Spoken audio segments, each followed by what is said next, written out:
महात्मा ध्यान में है, शिष्य लोग माला कर रहे हैं। क्यों बैठना चाहिए संतों के पास? केवल अपना उद्धार करने के लिए और परमात्मा को पाने के लिए।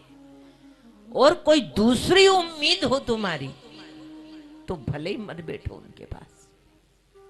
वो तुम उनके कहने से यदि परमात्मा से जुड़े हो तो सब हो जाएगा, सब हो जाएगा।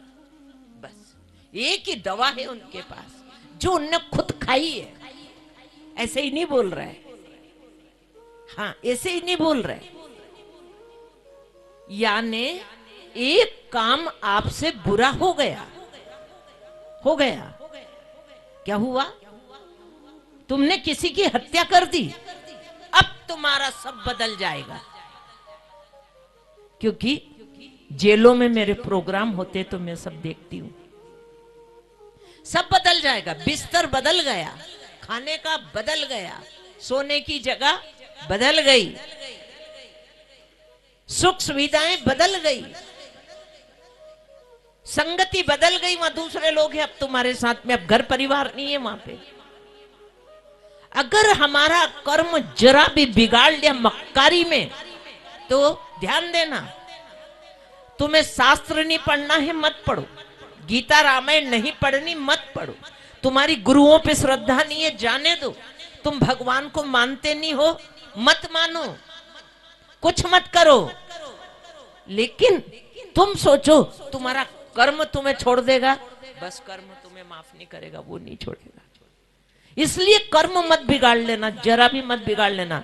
जो पुराना है उसे ही भोग के निपटा लेना, कष्ट उठा लेना, पर वो भोगने में तुम कोई नया पाप और मत कर लेना, कर्म मत बिगाड़ लेना। तो ध्यान देना, एक कर्म बिगड़ जाने से, एक गलती कर लेने से तुम्हारा सब कुछ बदल जाता है। तो अब इधर आ जाओ, इधर आओ कि तुम एक अच्छा काम कर रहे हो, भगवान का नाम ले रहे हो, ये सारा संसार भगवान का मान के सेवा कर रहे हो। मैं आपको इतने से मैं ऐसा सूत्र बता दूं कि तर जाओगे। क्या तर जाओगे? आज जो हम घर के लिए कर रहे हैं, परिवार के लिए कर रहे हैं, बच्चों के लिए कर रहे हैं, हम अपने संसार के लिए कर रहे हैं, जो भी आपका संसार है उसके लिए जो कर रहे हैं, जरा सा परिवर्तन कर दो कि जो हम अपना मान के जो कर रहे हैं इसे भगवान का पे है ना।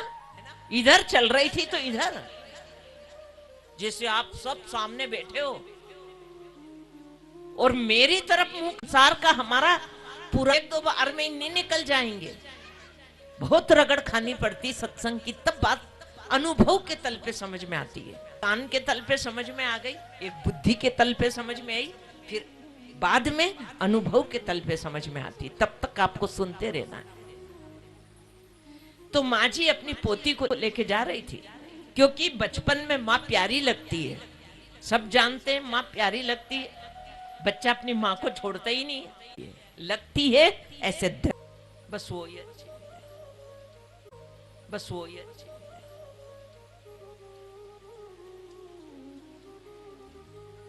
एक को बोल दूं तो दूसरी नाराज हो जाए, इसलिए दोनों को ही बोल दूं, कोई नाराज नहीं हो। पर गड़बड़ हो तो ठीक कर लेना, ठीक कर लेना गड़बड़ को। क्यों कर लेना? जब समय आएगा ना तो वो दुनिया की बहू में तुम्हारे को संभालने नहीं आएगी। वो जो तुम्हारी बहू है ना वो ही तुम्हें रोटी देगी, बीमार होगे तो दवा गोली वो ही देगी, दूध और फल वो ही देगी, वो दूसरी काम में।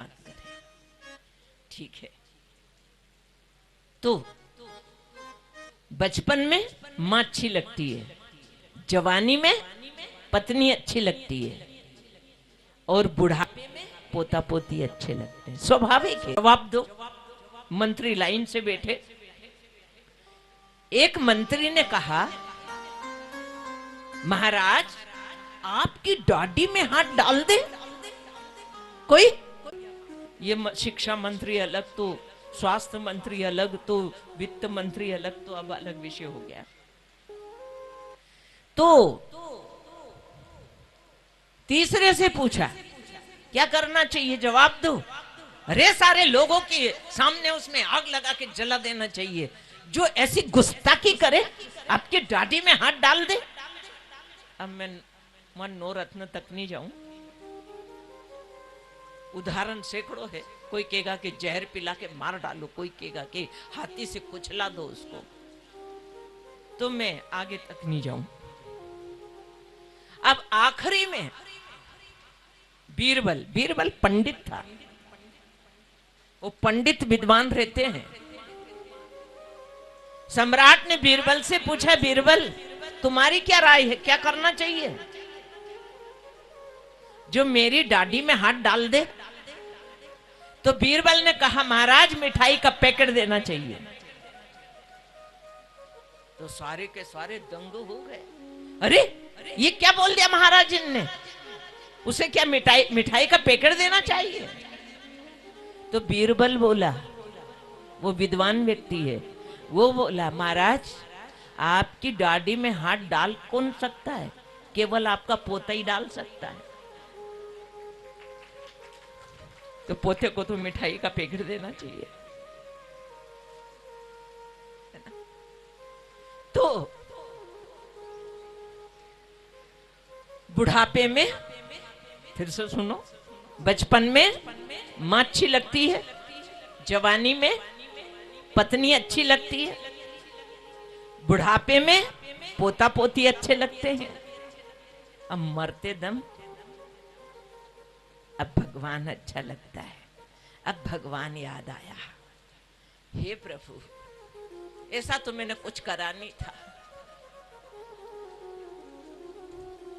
उठाना है तो जल्दी उठा लेनी, इतना क्यों तड़पा रिया है,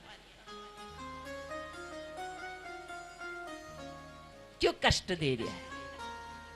अगर सत्संग समझ में ना आया ना, मैं डरा नहीं रही हूं, जगा रही हूं।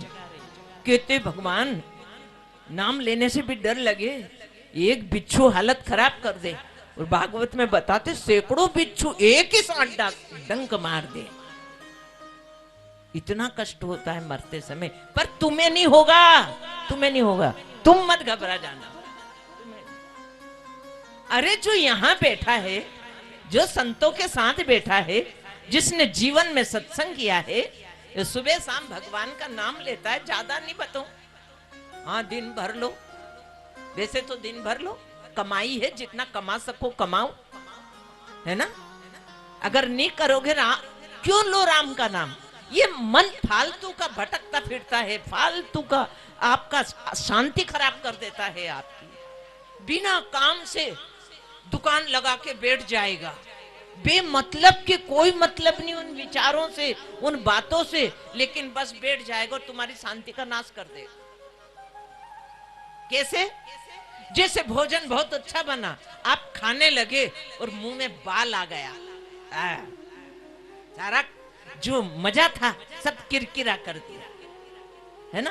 तो इतनी अच्छी मन की शांति रहती है, और ऐसा कोई विचार आ जाता है अंदर में जो आपकी सारी शांति खराब कर देता है। और जब भी ऐसा विचार आए, तुरंत शुरू कर दो राम राम राम राम राम राम राम राम, सबसे बढ़िया मंत्र है।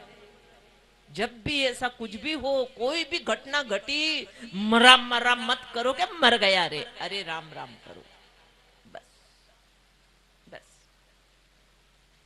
ये है, तरने आए या डूबने नहीं आए, ऐसा मौका मिलेगा नहीं। मानुष जन्म अमोल है, मिले ना दूजी बार। अच्छा मिला दूजी बार, हमारे संचित कर्मों का बैंक बैलेंस रहता है। अब कई उसमें से पता नहीं कहां के कर्म आ गए और कहां कहां चले जाएंगे हम। फिर सोचोगे आपके वापस ऐसी सिचुएशन बने, ऐसा माहौल मिले, वो संगति मिले, ऐसा होगा क्या? कभी नहीं होगा। इसी जीवन का आप देख लेना, जो बीत गया है, जो अतीत हो गया है, आप सोचे अतीत लौट के आ जाए, कभी नहीं आएगा।